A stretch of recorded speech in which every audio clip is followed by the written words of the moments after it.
Can't believe I'm making this video. So today I'm going to be talking about the greatest villain from the Willy Wonka world. And I'm not talking about Slugworth or the weird aliens from the second book. And I'm also not talking about that guy who made that Willy Wonka experience. Although he probably is a high contender.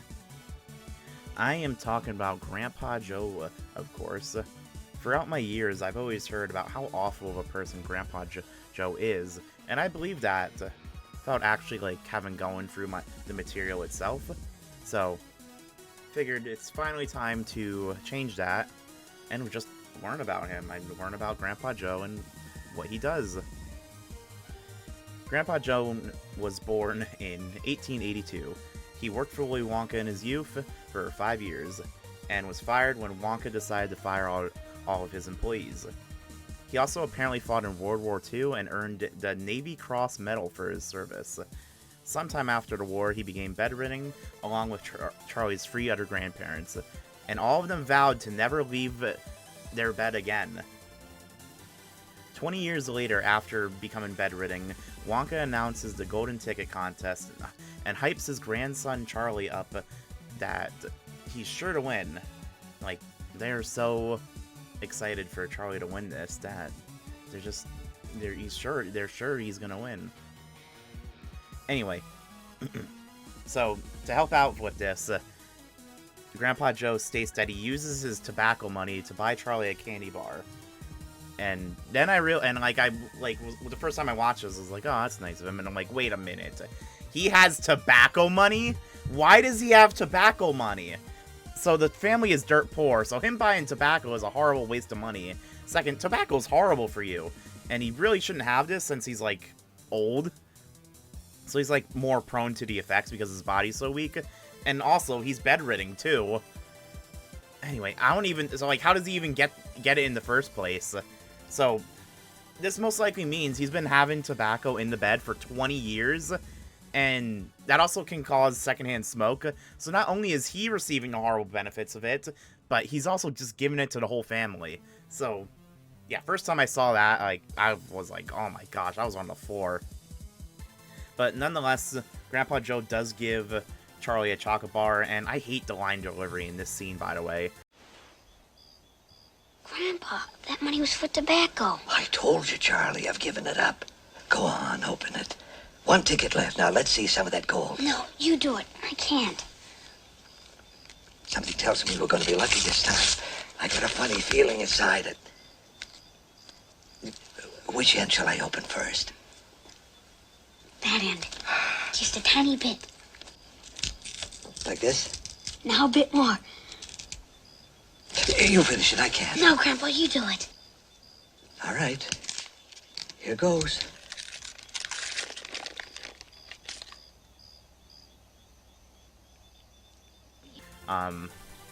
He sounds like a gambling addict. He reminds me of one of those adults encouraging kids to scratch a lottery ticket or something by stating that they're guaranteed to win. Anyway, he doesn't get the golden ticket here. He gets it later. Charlie gets luck, and after he runs home all excited with the golden ticket and shows it to his family. Grandpa Joe immediately gets out of bed. Immediately. He jumps out. He's perfectly fine. He seems perfectly fine. And he does a musical number with a song and dance to go along. The golden ticket states that Charlie's allowed to bring 1 person with him, and of course, Grandpa Joe gets to do it. Not his hard-working mother or anything, or his hard-working father, who only appears in the books and the other movie that I haven't actually seen. Yeah, so the other 3 grandparents remain in bed, and Grandpa Joe does not show a hint of guilt about being able to go while the other 3 are bedridden. Nope, he is selfish and just jumped at the opportunity and didn't think of anyone else. Here's a little bonus. In the Tom and Jerry Willy Wonka special, Grandpa Joe is entrusted to hold the ticket until they get to the factory, and he loses it. He literally loses it.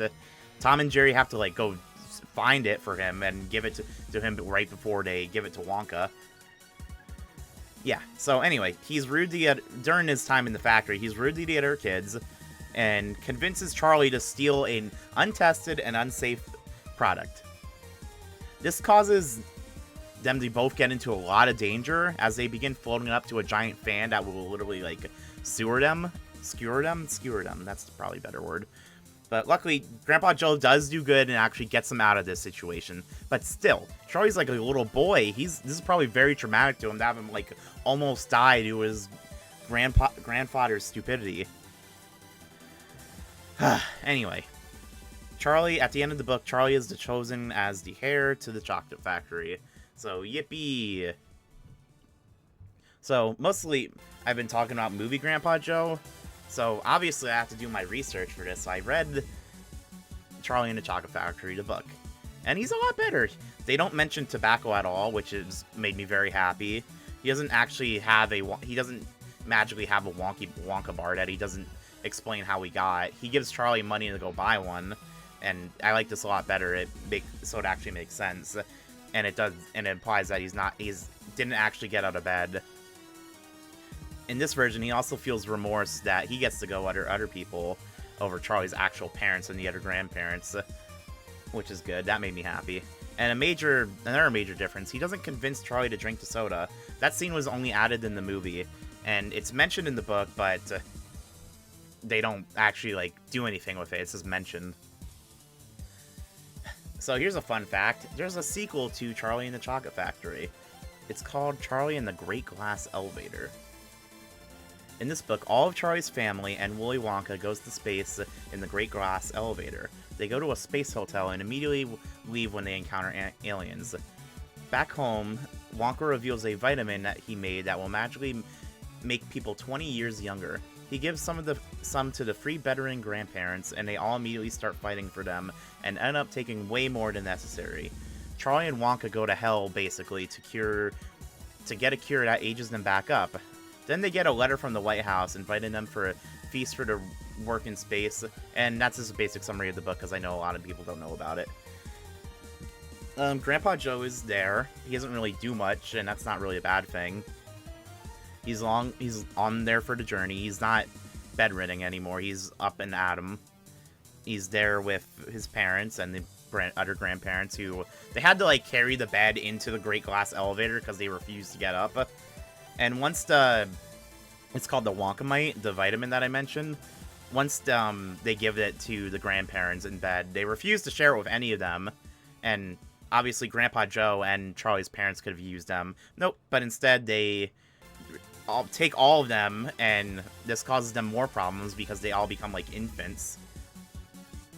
And then after Charlie and Wonka went through all the trouble to solve the problems that they solved, they refused to get out of bed, and that's when I realized something. Grandpa Joe claims that he is weak, which is why he can't leave the bed.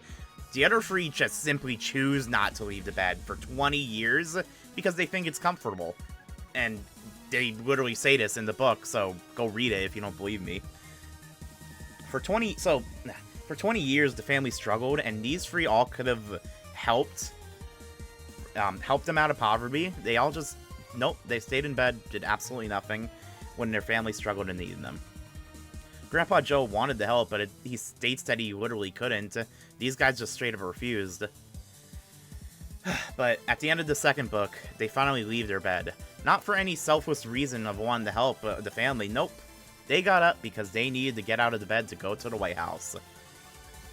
Like, okay, like, so the reason Grandpa Joe gets all this hate is because, A, the movie adaptation, and B, it's funny. But these people are way worse than him. Like, seriously? At least with Grandpa Joe, there's, like, an actual, like, reason that is stated why he couldn't get up. Because, like, he was literally, like, injured and just too weak. And he only, like, there's, like, actual reasons to it. The other three, no, they're just lazy. But anyway, it is funny to roast Grandpa Joe for how horrible of a person he is. So, like, I'll allow it, yeah.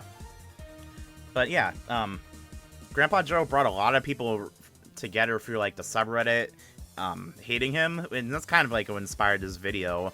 There's also a whole candy store dedicated to him. It's called Grandpa Joe's Candy Store. I think it's neat. Unfortunately, there's 18 of them in the world, so actually going to one is a bit difficult. Which is why I'm very lucky to have one that's like a few blocks away from me. So yeah, I mean, it's a fun little story. Anyway, yeah, so Grandpa Joe isn't perfect. He's not evil, but it's funny to imply and insist that he is evil. So, yeah, anyway. Thank you guys so much for watching this Grandpa Joe video. There'll be a video of us drinking soda from the Grandpa Joe store if you guys want to watch that soon. So, yeah, go watch that. It's probably funny. Bye!